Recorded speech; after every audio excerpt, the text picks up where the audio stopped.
번째가 강림절이라고 말씀을 드렸습니다. 촛대가 이제 2개가 불이 켜져 있어요. 강림절은 예수님을 기다리는 절기다 그랬습니다.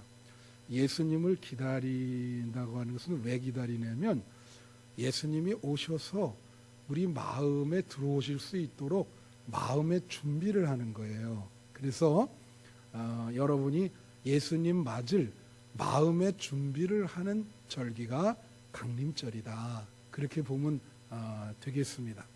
그래서 이 강림절에 읽어야 될 분들이 시므온이라든가 또 마리아, 요셉, 세례 요한 이렇게 읽어야 될 분들이라고 말씀드렸어요. 그래서 오늘은 세례 요한에 대해서 여러분과 같이 은혜를 나누려고 합니다. 잘 알다시피 세례 요한은 주님이 잘 오시도록 주님의 길을 예비하는 사람입니다. 오늘 본문 말씀 7장 27절에 오면 누가복음 예수님이 직접 세례 요한을 가리켜서 그렇게 말씀하세요.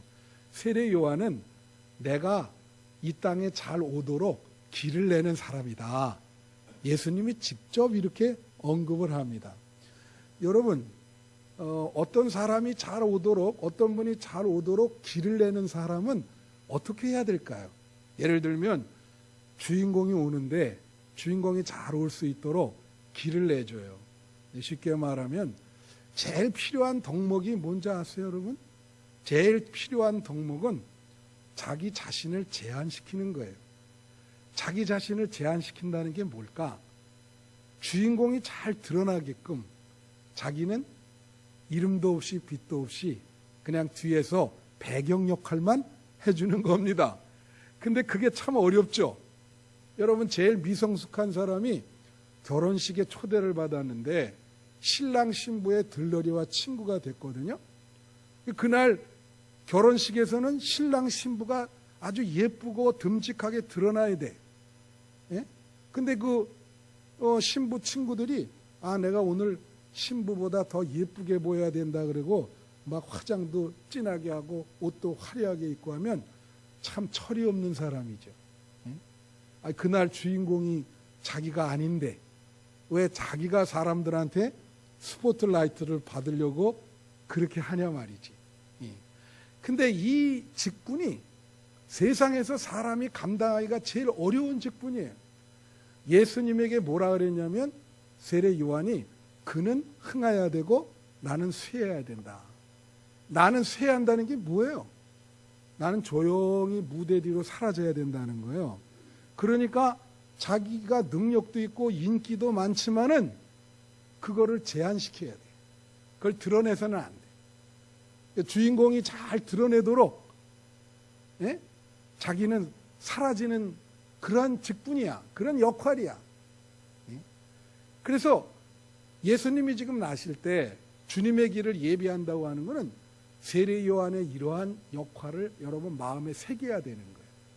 내가 내 자신을 제한시키고 예수님이 잘 오실 수 있도록 예? 그렇게 해야 된다. 근데 이게 참 어렵다 이거예요. 예. 오늘 본문에 보면은 예수님이 말이에요. 무리들에게 세례 요한에 대해서 이야기를 하는 그런 본문입니다. 근데 무슨 얘기냐면 사람들이 말이에요. 세례 요한이 인기가 많으니까 광야에 세례 요한을 보러 많이 나갔어요. 광야에. 예? 그럼 광야에 세례 요한을 보러 나가는 이유는 세례 요한의 외치는 소리를 듣고 세례 요한이 주님의 길을 예비하는 거에 대해서 말씀을 할 때 그걸 잘 듣고 예수님을 마음으로 맞을 준비를 하라고 광야에 나가는 거거든요. 예? 그런데 예수님이 보니까 세례 요한을 보러 광야에 나가는데 사람들이 어떻게 하냐? 전부 이 광야 이 땅에는 이 갈대가 많잖아요. 그러니까 자연에 무슨 갈대만 보고 오든가 어떤 사람 보니까 오늘 본문에 보면 이게 다 24절 25절에 나오는 얘기인데 7장 24절 25절 오늘 본문에 가서 있잖아요. 세례 요한의 설교 말씀은 듣지 않고 남들이 어떤 옷을 입나 그것만 구경하고 왔어. 그래서 와서 하는 소리가 아니 저 사람들 옷을 왜 저렇게 사치스럽게 입냐고 그렇게 얘기를 하면서 예? 아니 저렇게 왜 부드럽게 옷을 입고 다니냐. 아니 여러분 보라는 건 안 보고 들으라는 건 안 듣고 가가지고 엉뚱한 것만 보고 오고 아니 남의 옷 어떻게 입든지 무슨 상관이요. 그죠? 가서 무슨 왜 이렇게 옷들을 화려하게 입냐 그것만 보고 온 거요. 그러니까 예수님이 그 무리들한테 이제 책망을 하시는 거지. 너네는 어떻게 된 게 본질은 보지 못하고 외형과 거칠에만 보냐. 응? 그 광야에 뭐 때문에 나갔어? 뭘 보려 그러냐 도대체. 여기 지금 무엇을 보러 나갔느냐는 말이 계속 반복되죠. 왜 예수님이 그걸 반복시키십니까? 뭘 도대체 넌 보냐? 예? 여러분 사람 보는 게 되게 중요해요. 뭘 보느냐에 따라서 인생이 달라집니다. 우린 많은 거를 보아요. 그리고 그 중에서 우리가 뭘 보냐? 여러분 교회에서 매주일 교회에 나와서 예배드립니다. 여러분 두 눈이 있기 때문에 많이 보죠. 뭘 보세요? 여러분 교회에 올 때는 예수님의 십자가를 바라봐야 돼요. 믿습니까? 예수님의 십자가를 봐야 된다고. 예수님이 그래서 그런 얘기를 하시는 거예요. 예? 너희는 뭘 보러 광야에 나갔냐? 예? 엉뚱한 거 보고 남의 옷 화려하게 입었다. 옷매무새가 저게 뭐냐? 응? 그런 쓸데없는 거나 보고 왜 예수의 십자가를 복음의 본질을 보지 못하는가? 그게 이 강림절 절기에 예수님이 여러분에게 도전하는 말씀입니다. 당신들은 사람을 만날 때, 어떤 사건을 경험할 때 무엇을 보는가? 그것이 우리 인생에 굉장히 영향력을 행사하는데, 여러분 사람이 말이에요, 이 보는 게 얼마나 중요하냐. 자, 뉴턴이라는 사람이 사과나무가 떨어지는 걸 보고 만유의 인력을 발견했어요. 근데 사실 많은 사람들이 사과나무가 떨어지는 걸 봅니다. 그러나 한 사람도 그 사과나무 떨어지는 것을 보고 그런 생각을 못했어. 근데 뉴턴만 저 사과가 왜 떨어질까? 그래서 그걸 보고 아주 위대한 발견을 한 거예요. 예? 여러분 쥐가 말이에요. 쥐가 더럽죠? 아마 여러분들 여기 쥐 나오면 어머나 하면서 막 난리를 칠 거예요. 만약에 쥐 하나 들어와 봐요. 막 소리 지르면서. 제가 서양에 공부하러 갔더니 쥐도 서양 쥐랑 한국 쥐가 다르더라고요. 한국 쥐는 이만해요. 서양 쥐는요 요만해.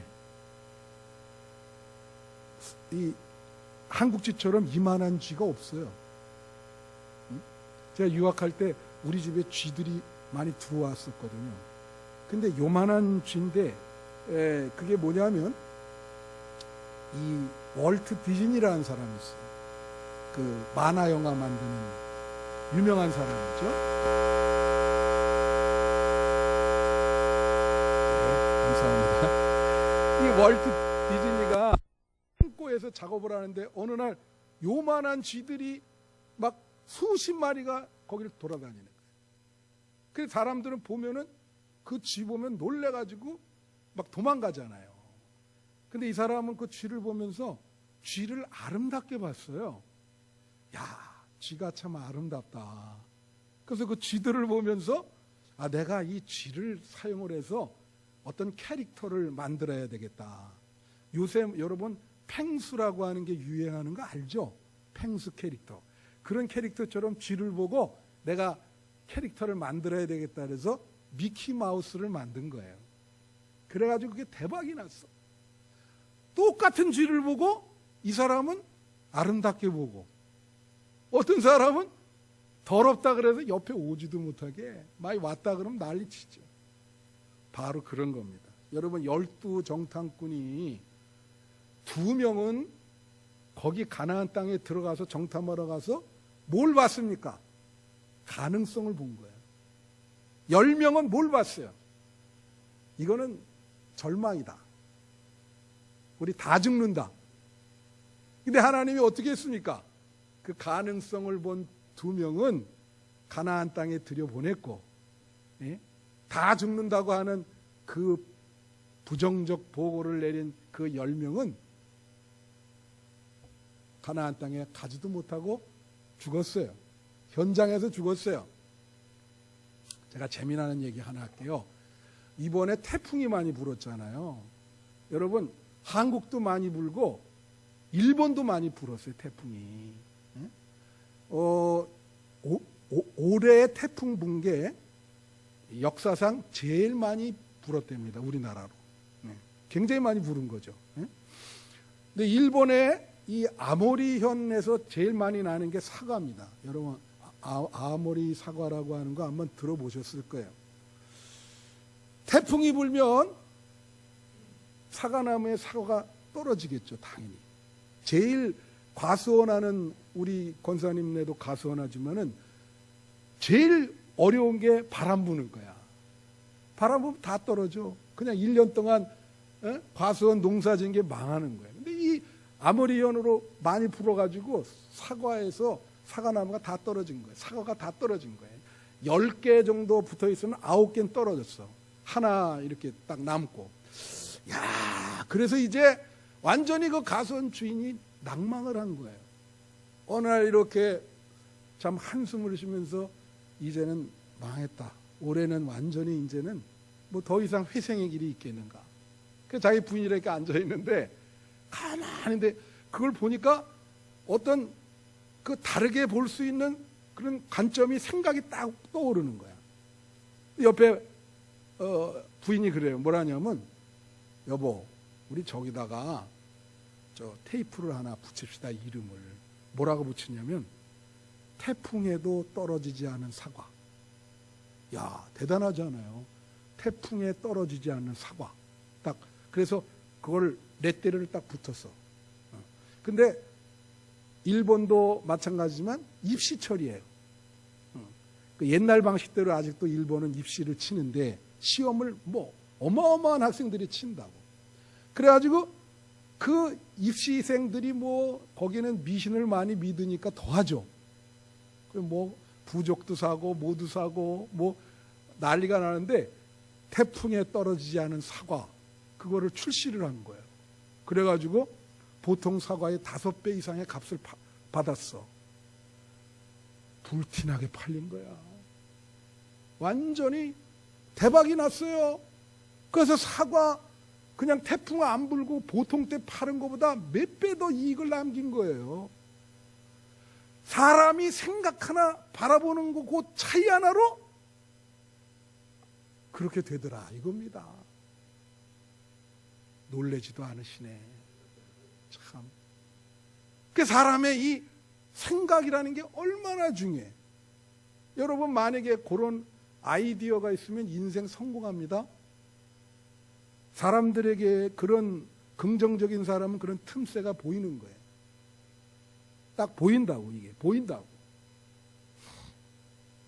그래서 사람이 어떤 사물과 사건을 바라보는 눈, 그 관점이 얼마나 중요한가. 그래서 예수님이 사람들에게 그런 거예요. 너네 광야에 도대체 뭘 보러 갔냐, 거기를. 광야에 뭘 보러 갔냐. 여러분, 광야에서 세례 요한이 메뚜기와 석청을 먹고 낙타 털옷을 입고 자연생활을 하면서 하나님의 말씀을 선포했어요. 그곳에서. 여러분 광야가 말이에요. 히브리어로 뭐라 하냐면 미다바르라 그래요. 광야를. 근데 여러분 우리 한국말에도 이런 눈 그러면 보는 눈이 있고 겨울에 내리는 눈이 있듯이 히브리어도 똑같아. 근데 미다바르가 광야인데 다바르라는 말이 뭐냐면 하나님의 말씀이라는 말이에요. 히브리어로. 다바르가 뭐예요? 말씀이다. 예? 이거 굉장한 깊은 뜻이 있는 거예요. 세례 요한이 광야에서 하나님의 말씀을 증거합니다. 여러분, 광야는 뭘 뜻할까요? 신구약 성경에서 얘기하는 광야, 광야는 황량합니다. 외롭고 고독합니다. 예? 구약 성경에 광야로 내쫓긴 야고비가 혼자 얼마나 고독했어요. 광야에서 하나님을 만났지요.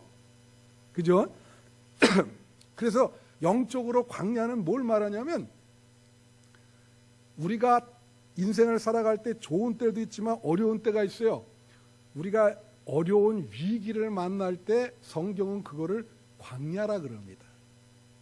혹시 여러분 지금 광야의 길에 놓인 분 계세요? 광야의 길에. 예? 지금 굉장히 어려워. 위기야. 너무너무 힘들어. 고독하고 외롭고 나 혼자 해결할 수가 없어. 예수님이 뭐라 그래요? 광야에 도대체 뭘 보러 갔냐? 그 말은 광야에서 세례 요한이 하나님 말씀을 선포하잖아요. 광야 이 어려울 때 하나님을 바라보라. 하나님의 말씀을 들어라. 응? 예수님을 바라보라. 광야에서 볼 거를 봐라. 그 얘기요. 네? 광야를 지나고 있는데 지금 하나님을 붙잡아야지. 뭐 쓸데없는 흔들리는 갈대. 네? 남들이 무슨 옷을 입었나? 그게 무슨 상관이요. 엉뚱한 것만 보고 본질은 보지 않고 외양과 거칠에만. 예? 그게 신앙의 신앙은요, 본질이 있고 비본질이 있어요. 여러분도 그렇게 갖고 있고 나도 다 갖고 있습니다. 그러니까 종교개혁을 한 루터가 뭐라는지 아세요? 우리가 신앙생활할 때 계속 앞으로 나아갈 때 우리 안에 있는 비본질적인 요소는 제거하고 본질적인 요소를 키워가는 것이 그게 참된 신앙이다 그랬어요. 언제까지 비본질에 머물겠느냐. 그래서 이 신앙인이 어려울 때 예수님의 십자가를 바라봐야 될 줄로 믿습니다. 광야 생활에서는 더더욱 하나님만 바라보고 하나님 말씀을 듣고 하나님 말씀을 읽고 하나님의 소리를, 하나님의 음성을, 여러분을 향한 뜻이 무엇인지 그 뜻과 음성을 들어야 될 줄로 믿어요. 할렐루야. 여러분, 제가 요즘 하나 읽어가지고 기독교 타임즈라고 하는 교단 신문에 낸 그 글이 하나 있어요. 그게 어떤 책을 읽고 냈냐면 한스 로슬링이라고 하는 사람이 쓴 책인데 그냥 영어 원제로 그대로 한국말로 번역이 되어 있습니다. factfulness라는 말은 사실성이 충만함, 그런 뜻이에요. 그러니까 이 사람은 원래 자연과학자예요. 인문학자가 아니에요. 근데 이 사람은 자연과학에 보면 여러 가지 데이터가 있잖아요. 데이터. 뭐 이렇게 뭐 사람이 지금 예를 들면 이 동아시아의 동물들, 지금 살아있는 동물들이 몇 마리가 있는가, 이런 것들이 다 데이터라 그러죠. 데이터. 근데 이 사람이 거기서 얘기했는데 이런 데이터를 분석을 할 때 오류를 많이 범한다는 거예요, 사람들이. 그러니까 세상은 데이터로 존재합니다. 그래서 이 세상의 데이터를 어떻게 잘 사실적으로 바라볼 수 있는가, 그거를 쓴 책이에요. 근데 이분이 오류를 범할 수 있는 것이 뭐냐, 인간이 계속 오류를 해석할 때 범하는데 그거는 눈, 이 관점, 잘못 보기 때문에 그렇다. 그래서 그 잘못 보는 몇 가지 그 관점들을 얘기했어요. 그 예를 들면 이제 설명을 해드릴게요. 공포 본능이라는 게 있어요. 공포 본능. 공포 본능은 뭔지 아세요, 여러분? 세상을 바라볼 때 두려운 마음으로 보는 거예요. 세상을. 그래서 마음이 늘 위축돼 있어. 그래서 세상을 아주 공포의 눈으로 봐. 그 여러분이 야 이렇게 바라보는 사람이 있나? 있어요. 제가 일본 사람들이 패망을 할 때 2차 세계 대전에 그 사람들 훈련하는 그 다큐멘터리를 한번 본 적이 있어요. 근데 그 사람들이 그때 당시 우리는 패망할 것이다. 그걸 알았습니다. 그 전쟁 말기에는 알죠. 그래가지고 이제 그 훈련시키는 다큐멘터리인데 이렇게 보니까 머리 빡빡 깎고 흰 띠를 딱 두르고 여기다가 여러분 잘 아는 정신일도 하사불성이라고 여기다 딱 베기고, 그리고 매일 그 소리 치고 하는데 막 구호를 외칩니다. 막 근데 그들의 눈에는 딱 그 비친 눈은 공포 그 자체예요. 공포가 엄습해 있어. 자기네들은 이제 패망하는구나. 그러니까 그냥 막 용트림을 하는 거죠. 막 자기 나름대로 우리는 안 진다, 뭐 그래도 그게 되나요? 그냥 그 두려운 그것이. 그래 공포 본능이 막 너무 심해잖아요. 그럼 사람이 어떻게 되는지 아세요? 문제가 아닌데 문제로 생각을 해. 적이 없는데 적이 있는 것처럼 생각을 하고 허공에다가 적도 없는 허공에다가 막 소리를 지르면서 칼을 휘두릅니다. 참 불쌍하지. 마음이 병드는 거예요. 모든 것이 다 문제예요. 예? 편안하질 않아. 그게 공포 본능이야. 그런 마음을 갖고 있으면 데이터를 볼 때 오류를 많이 범합니다. 그 트렌드를 읽지 못해요. 그 다음에 또 부정본능이라는 걸 얘기해서 부정본능. 부정본능이라는 것은 모든 세상을 다 부정하는 거야. 자기 삶 자체도 부정해. 그 큰 문제죠. 여러분 세상을 밝게 봐야 되거든. 여러분 크리스찬은 세상을 밝게 봐야 됩니다. 여러분 믿음을 가지고 세상을 밝게 보시는 여러분 되시기를 축원해요. 세상은 그렇게 어둡지 않아요. 예수님이 오십니다. 예? 따뜻한 사람들도 있어요. 밝게 봐야 돼요. 근데 세상을 어둡게 본다고. 항상 모든 것을 부정해. 그러니까 오류를 많이 범하죠. 파스칼이라는 사람이 빵세라는 책에서 이런 말을 했어요. 이 세상을 긍정적으로 보고자 하는 사람들에게는 그들을 위한 충분한 빛이 존재하지만 이 세상을 보지 않으려는 부정적으로 보는 사람들에게는 핑계대기에 충분할 만큼 어두움이 이 세상에 있다. 그렇게 얘기를 했어요. 그게 바로 부정본능입니다. 부정본능. 또 간극본능이라는 게 있어. 간극본능은 뭐냐면 자꾸 세상을 둘로 나눌라 그래요. 나눌라 그래. 그건 간극본능이야. 그래서 자기는 좀 의로운 편에 있다.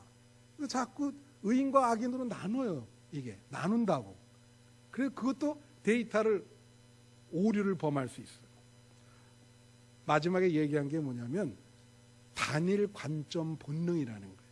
우리 다 같이 한번 해봅시다. 단일 관점 본능. 이게 뭐냐면 여러분 세상이 얼마나 복잡해. 근데 이 사람은 하나의 관점으로만 바라보는 거야. 완전히 외눈박이야. 제가 재미나는 얘기 하나 해줄게요. 어느 목사님들이랑 이제 우리 부부 다 여러 목사님들이랑 봉고차를 타고 어디를 갔었어요. 근데 봉고차 안에서 이 목사님들이 역사에 대한 관심이 많거든요. 그래서 이제 인문학을 하시기 때문에 조선시대의 왕 중에서 제일 훌륭한 왕이 누구냐 그런 얘기들을 오고 갔어요. 근데 어느 목사님 사모님이 의외의 얘기를 해. 뭐라고 얘기했냐면 조선시대 왕 중에 최고로 훌륭하게 정치를 잘한 왕이 누구냐면 현종이라는 거야. 여러분 현종이라는 왕에 대해서 들어봤죠? 별로 이 사람은 한 일이 별로 없어요. 그래서 제가 하도 놀래가지고 그 사모님한테 왜 그렇게 생각하세요? 그랬더니 이 사모님 하는 말이 다른 왕들은 부인과 첩이 막 8명, 9명씩 되는데 이 현종은 처음부터 끝까지 첩도 안 두고 부인도 딱 하나밖에 없다는 거예요. 하나밖에 없으니 이 사람이 훌륭하게 정치를 잘했다는 거예요. 참, 제가 놀래가지고 아유 그렇군요. 내가 그래서 이렇게 물어봤어요. 남편이 바람 필까 봐 걱정되세요? 사모님, 목사님들은 저 바람 안 펴요. 그 걱정되니까 현종을 제일 그 훌륭한 정치가로 보시는군요. 아이, 그런 관점으로 보면 조선시대 왕 중에 자식을 제일 많이 낳은 왕이 누군지 알아요? 자식 제일 많이 낳은 사람으로 인구 팽창에 기여한 관점으로 본다면 그 사람이 훌륭한 사람이지. 성종이나 중종이나 이런 사람들은 거의 막 28명, 30명 가까이 뒀는데.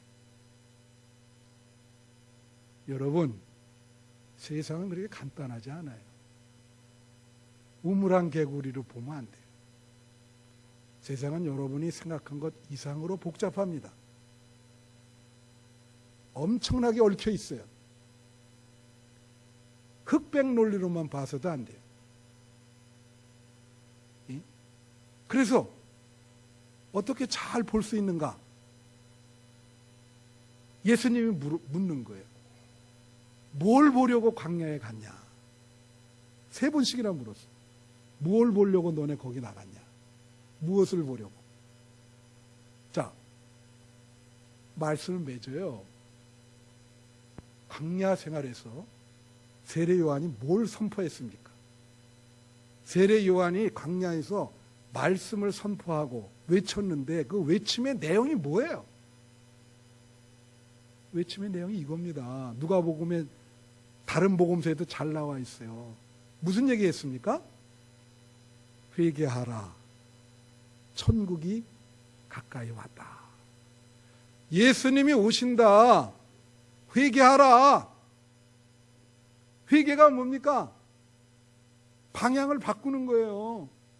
메타노이아라는 건 180도로 방향을 바꾸는 거야. 그게 회개야.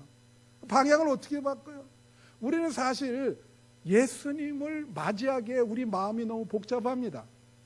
예수 믿는다 그러면서도 사실은 내 마음에 예수님이 차지하고 있는 비중과 위치는 어느 정도예요? 별로 없어요.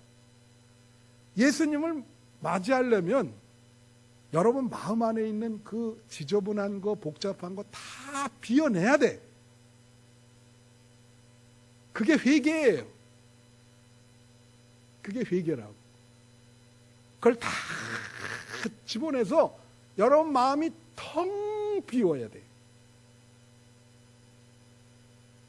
내려놓고 텅 비워. 그러면 예수님 오실 때 그 텅 비고 깨끗한 여러분 마음의 방으로 들어가시는 거예요. 그러면 거기서 예수님이 통치하시기 때문에 여러분 마음 안에 하나님의 나라가 이루어지는 것입니다. 예수님이 그렇게 얘기했잖아요. 네 마음에 하나님 나라가 있다. 마음 안에 있다. 그 얘기거든. 그래서 세례 요한이 또 이런 설교를 해요. 뭐라 그러냐면 이 모든 산이 낮아지고, 산이 낮아진다는 건 뭐죠? 겸손한 거예요. 모든 산이 낮아지고, 예수님을 모시기 위해서는 겸손해야 됩니다. 겸손이라는 건 뭐예요? 아까 세례 요한의 역할이 뭐였어요? 자기 자신을 제한하는 거예요. 세상에서 제일 어려운 게 자기를 드러내지 않는 거예요. 자신의 능력, 할 수 있지만 그걸 제한하는 거. 그게 겸손이에요. 어렵습니다, 그거. 세례 요한은 그 역할을 잘한 거예요. 모든 산이 낮아지고 굽은 것이 곧아지고, 뭐 이 세상은 굽어 있죠. 예? 그건 의롭고 경건한 삶을 얘기하는 거예요. 의롭고 경건하고 정직한 삶, 굽은 것을 곧게 하고, 그 다음에 뭐라 하냐면 험한 길을 평탄하게 하라. 길이 막 울퉁불퉁 험해요. 평탄하게 한다는 말의 원어를 보면 그게 뭘 말하냐면 하이웨이, 고속도로. 여러분 아세요? 고속도로. 할렐루야. 우리 도연군이요, 기술이 참 좋아요. 일부 때는 이거 몇십 번 이런 일이 나는데 도연이는 지금 딱 3번만 했어요. 거의 설교 끝나는. 보통 기술자가 아니에요. 자, 이제 말씀을 맺을게요. 예수님이 오시도록, 세례 요한이 설교한 게 뭐냐? 예수님이 오시도록 여러분 마음의 고속도로를 내라는 거야. 이해하시겠어요? 지금 시기는 그거예요. 예수님이 여러분 마음 안에 들어가고 싶은데 여러분이 너무나 욕심도 많고 집착도 많고 너무 교만하고, 그러니까 못 들어가신다고. 그러니까 그거를 다 끄집어내서 마음이 텅 비어서 여러분 마음에 고속도로를 내야 될 줄 믿습니다. 그래서 이번 성탄절은 여러분 마음에 예수님이 충만하기를 바라요. 그래서 기쁨이 넘치고 마음이 평안하고, 예? 그래서 여러분에게 하늘의 은혜와 복이 넘치기를 기원합니다.